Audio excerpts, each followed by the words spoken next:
I realized the priest said during homily, sabi niya dito, trust in the Lord with all your heart and lean not on your own understanding. Hello everyone, blessed Sunday to each every one of you.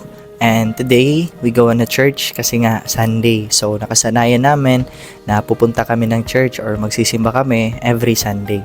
And during church or during Mass, I realized the priest said during homily, sabi niya dito, trust in the Lord with all your heart and lean not on your own understanding. In short, magtiwala ka sa Panginoon mo at huwag kang manalig sa sarili mong karunungan. So, I just realized one thing sa sarili ko.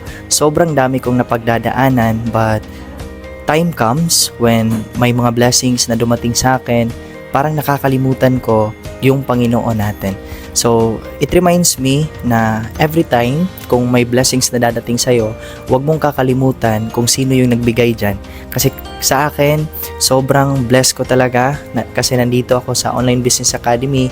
Nandito ko din talaga naranasan lahat ng mga challenges, lahat ng mga problems because problems will come to you and hindi yan ibibigay ng Panginoon kung hindi mo yan kaya.